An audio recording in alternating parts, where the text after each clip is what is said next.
Hi everyone, I'm sorry it has been so long since I made a video. I'm sorry I haven't made my video about witch hunts yet that I promised everyone last time. I promise it is coming. It's just taking me a lot longer to achieve anything than I think it should, which I guess is normal. Anyway, so the topic of this video is the charity scandals that have hit a lot of UK charities. And also I want to talk about something that happened to me and a group of other women who I kind of work with together on the internet to sort of raise awareness about some of the issues and the problems that we see within the feminist movement, as the name of my channel suggests. We really don't think feminism helps either women or men to make the world a better place. It's really not good for gender relations. And I was actually anonymous for a really long time, since probably 2013. I didn't come out until last year. And one of the reasons was because I was really afraid of sort of being targeted, because I was warned before I started. People kind of warned me what might happen. And I actually met some people who had some, I met people who had careers ruined, and it really spooked me, and I really was scared. I'm sorry to say that. I wish I'd had the courage to be a bit braver a bit sooner, but that's just the way it was.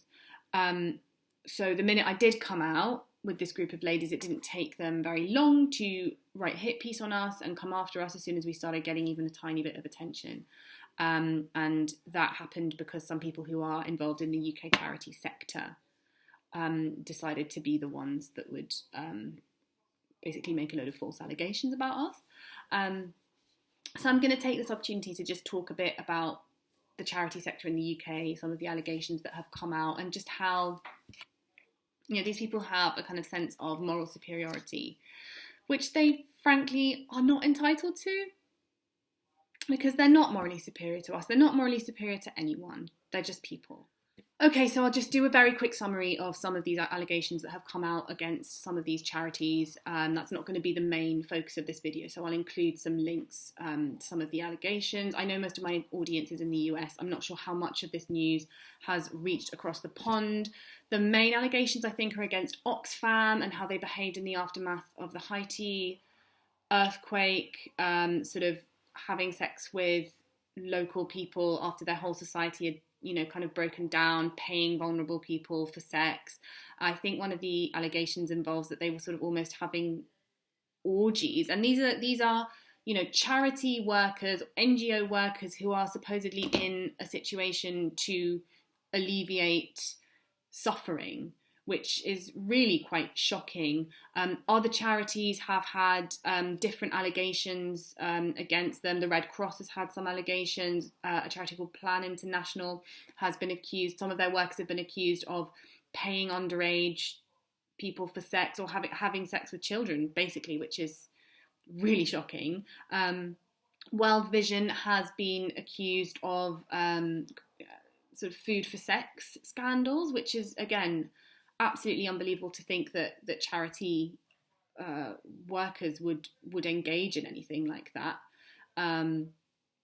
So again, that's the kind of level of accusations we're talking about, which I think, as part of the Me Too movement, obviously scandals are coming out about every sector. I think with some of these sectors, people may have expected there to be something dodgy going on, but I think, for most people, it's just completely out of the blue that the charity sector would be implicated in something as serious as this. It sounds a lot more serious than stuff that's going on elsewhere. I had heard one story before about charities which rescue sort of trafficked women and people who are forced into sort of prostitution.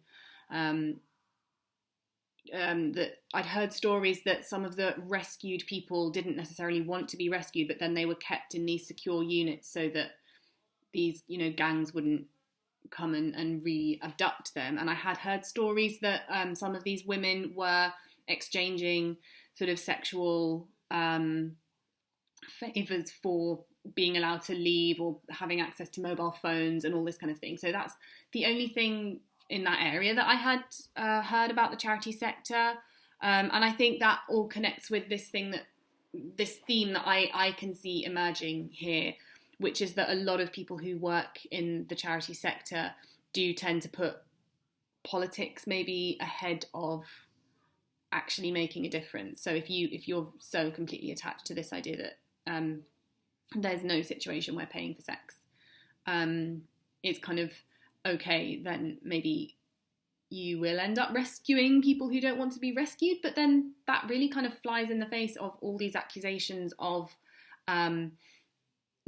charity workers paying vulnerable people for sex. I do know some people who work in the charity sector, and of course I'm not criticising them personally or directly, not at all. And I'm not talking about all of them when I say this, but some of them are very ideologically motivated, and I mean, to an extent that I don't think the work they produce, say for example, if they're undertaking research or producing reports or whatever, I don't believe they are capable of producing that in an unbiased way. I'm sure that is not a surprise. I'm sure that my audience is very familiar with the concept of, academics being heavily biased in a particular direction, which shall remain nameless. And it just seems like the charity sector is an amplification of that almost. And another thing that I've picked up from people who work in charities is that it does seem that there are a lot of egos present, particularly people that are very senior. It does seem that, these are people who could potentially have gone off and earned a lot more money in the private sector. And it does seem sometimes like they might be using this as a space to kind of feed their ego. Some of these charities have issued completely pathetic non-apologies. One of them said something like, "Oh, at least we're not murdering babies in their cots." Some of them, of course, are blaming it on white men. What a surprise. Other people are blaming it on right-wing conspiracy theories to take down all the lovely charities that go out and do all this good in the world. Anything except taking responsibility for their own mistakes, their own actions, and taking out their own trash. I am working on this video about witch hunts, I promise, and one quote from the book I'm reading really struck me, and this quote was that it was no coincidence that the devil rode forth from God's house, because of course the two girls that were at the centre of how the witch trials began were one was the daughter of the Reverend and one was a girl that was living in his house. And I think that really applies to so many of the sort of dramas and the scandals and the downright, actual awful stuff that is kind of, being exposed at the moment, particularly, even the Me Too Weinstein scandal. We're looking at very, very left-leaning people. And again, the charity sector is this kind of, woolly and liberal and guardian open-toed sandal with socks reading and wearing as it kind of gets. So I just want to move on now to something a bit more specific and something that relates to an experience that I had. I don't know how aware an American audience would be of the killing of Jo Cox. It was a terrible, terrible thing. A female MP was stabbed to death by an actual right-wing extremist who seemed to have possibly had some mental health issues, but he did genuinely seem to have been corrupted by right-wing extremism. And I think when he was convicted, his mental health had nothing to do with it. I think it was decided that he was pure and simple a right-wing extremist. And what that woman's husband went through was absolutely terrible. And of course, he has suffered a lot for that. And I don't want it to sound like I'm reflecting badly on Jo Cox at all. Before the death of Jo Cox, her husband already was working within the charity sector as well. And what has recently come out are some allegations that he behaved quite sort of abusively to some of his work colleagues, not to any people in sort of vulnerable situations that the charities were working with, but there's one story that he shoved his thumb down a work colleague's mouth at some kind of event and said something to her like, "Are you touching yourself?"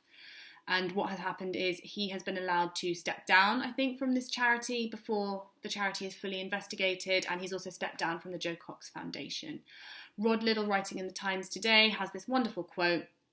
Brendan Cox has been lecturing us for the past 20 months on the need for decency and consensus and caring for one another. And that really jumped out at me because a lot of these people have this enormous sense of moral superiority. I'm going to put a link to a YouTube video by somebody called The English Eccentric, and she talks about when she actually was an SJW. That's how she describes what she used to be. She talks about how she genuinely did feel this sense of moral superiority and how a lot of them do feel it. And I think it does condition the behaviour of a lot of people in this situation. And I think it's really toxic, sorry to use their vocabulary, but I think it kind of leads to this situation where you sort of see yourself as infallible. Because, as we all know, they absolutely refuse to re-examine any of their ideas. And that brings me to the subject of a charity called Hope Not Hate, which is supposedly an anti-fascist, anti-extremist organisation, which receives money, or has received money, from the Jo Cox Foundation, which has given it a lot of legitimacy, and it's really raised their profile. Myself and a group of other UK non-feminist women were targeted by Hope Not Hate, who wrote a hit piece about us last summer. And what I'm going to do is just read out a blog post that I wrote back in June about how dishonest it was and how nasty it was. They manufactured our guilt because one of us had spoken at an organisation which she didn't realise at the time did have links to the far right. I had never even heard of this organisation. I think several other members of the group hadn't heard of them either. And then she also gave a talk at a group which just hosts unusual speakers who have unusual ideas. And in the past, that has included speakers from both ends of the political spectrum, which they didn't mention in the article. They didn't mention they've also hosted far left speakers. They only mentioned that they've hosted far right speakers. And they also found a way to associate us with a woman who's just a complete nutcase who hangs around the UK, non-feminist men's rights scene. One of us had been present at a talk that she'd given, and they somehow used that to manufacture guilt, even though we've all had to block her on social media because she is just so bizarre and she has all these crazy ideas. So in the light of these recent allegations, just looking back on everything that happened, it just really makes you think, who are these people to give themselves a name like Hope Not Hate and put themselves in this situation where they give themselves the authority to judge, to deem who is and is not a good person, and anyone who disagrees with their politics, anyone they don't like, they think they have the right to brand that person a Nazi, basically, and destroy them. Who the hell do they think they are? Who died and put them in charge? And I think, this moment where all these accusations are coming out against these sectors that are very, left-wing, even the whole, Hollywood Weinstein thing, plus the charity sector, these are all left-leaning people who make it their business to lecture the rest of us on how we should be and think and behave. And I think it just really illustrates that they have no right to do any of that. They have no right to assert any kind of authority, morally or otherwise, over anyone. Okay, I've talked enough, so what I'm going to do now is read my blog post. It's been 5 years since I started this blog. Anonymously at first, because I was warned about how people with views like mine are targeted and harassed. I've been very careful with what I say online, so haven't had any problems until now. But since giving up my anonymity to become part of a group of like-minded UK women, the Liberty Bells, someone has clearly decided that it's time to make sure we are silenced before the public has a chance to hear what we actually think. It seems that the attention of the radical left was called to us after we started a group called Ladies for Philip Davies in support of the only MP in Parliament willing to stand up against radical feminist ideology and policy. It's clear that for him to be publicly supported by women is something the leftist ideologues must avoid at all costs. The organisation Hope Not Hate has targeted us with an incredibly dishonest and malicious article, which I will include a link to, in which we are branded far-right extremists without one single example of our views being put forward as evidence for this. Of course, we understand that this is standard procedure for the social justice left to accuse anyone who disagrees with them of being part of the far right. However, this article is simply so bizarrely unfounded and unfocused that it can be used as an example of just how low they have to sink when they have no arguments whatsoever to put forward against our actual opinions. The following is our message to David Lawrence, the researcher who put the piece together. I hope his reply, if he ever sends one, which, by the way, he never did, will illustrate how interested he is in the truth, reason, openness, and respecting women. Dear Mr. Lawrence, firstly, we would like to express our disappointment that your research clearly focused on ways to create our guilt by association rather than taking an interest in the nature of our opinions. We also feel that you made certain to contact us in such a way that we had little or no chance to respond to your allegations. It is our hope that this was a mistake and that you will be willing to withdraw your article or at least amend some of its more scurrilous statements. We are sure that you would never want to mislead your readers or cause women to fear for their safety, which has been an unfortunate consequence of your work, as we explain below. Regarding accusations of racism, these are especially spurious given the fact that one of our founders is mixed race and another has an ethnic minority background. We set up Ladies for Philip Davies in support of Davies' attempt to challenge radical feminist policies in UK Parliament, policies which we believe do little to help women and waste precious time and resources. We noticed that you also did not include a link to our interview with Philip Davies. We hope that this was not because, had they watched it, your readers would have been left to judge for themselves where we stand on the political spectrum and would have realised that we do not hold any remotely extremist views. If you choose to leave the article online, we request that you give your readers the chance to make their own choice by linking to our video. The accusation that we hold extreme right-wing views is not supported by any evidence in your article. None of us hold any. We as a group came together to discuss our issues with feminism and why we do not believe it works towards genuine equality. As such, we have spent little or no time discussing far-right ideologies. If you had bothered to read any of our personal blog posts, you would have been able to confirm this. We would be very disappointed if you are aware of our work but do not wish to draw your readers' attention to it because it does not support any of the allegations you make in your piece. If you do not have time to read any of our writing, perhaps you could include some links to your readers so they could judge for themselves. We would also like to point out that several of us identify as non-feminist rather than anti-feminist, as you claim. Given that you did not make the effort to clarify this, we would also like to give you the opportunity to clarify this information for your readers. The statement that some of us are involved in the men's rights community is true. However, as people are increasingly beginning to realise, particularly since the Red Pill documentary was made, the objectives and opinions of the men's rights community have nothing to do with the far right.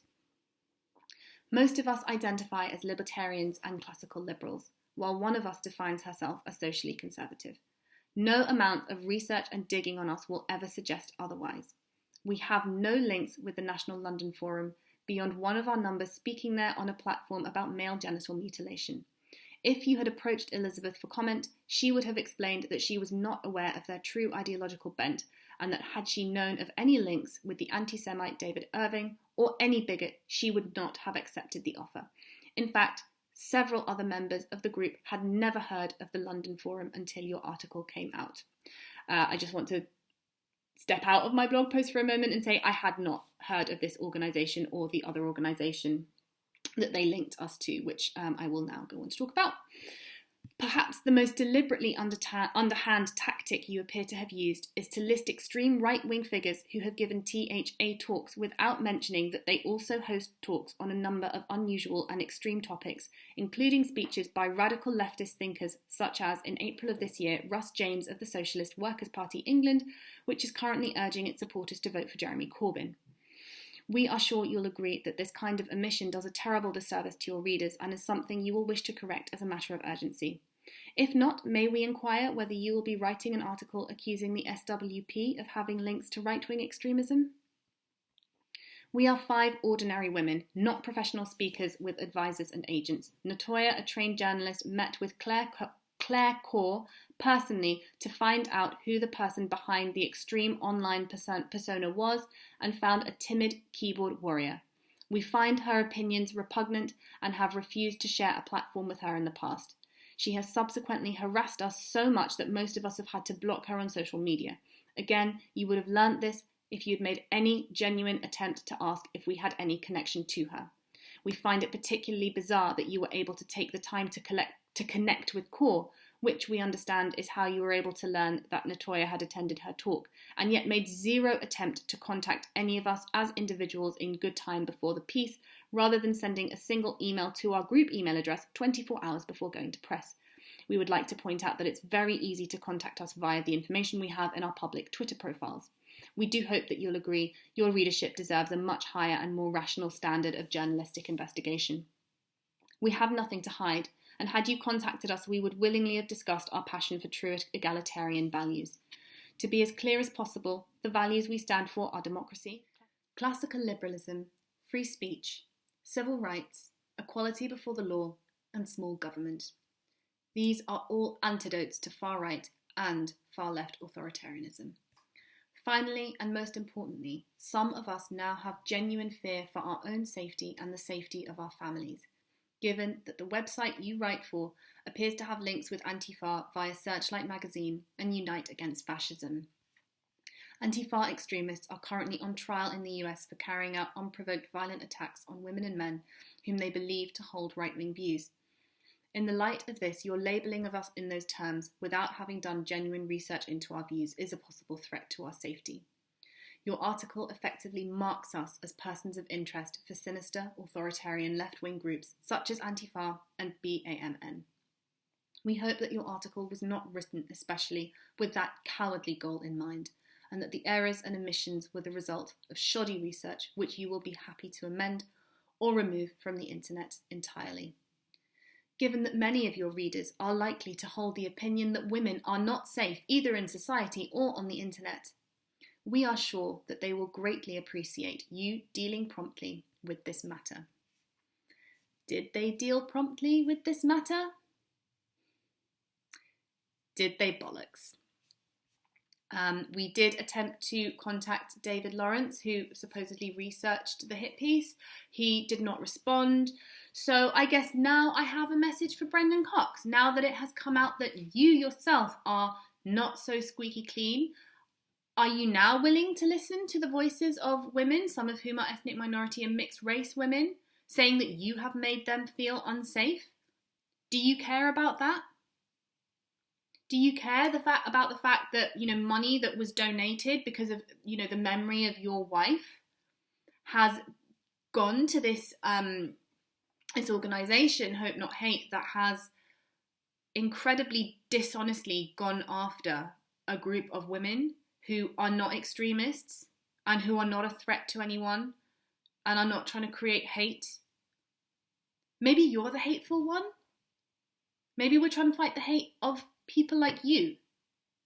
Maybe your money has gone towards tactics that are being used to silence people who are just honestly trying to express their opinion and honestly trying to fight some really, really bad ideas. Bad ideas that you yourself may support.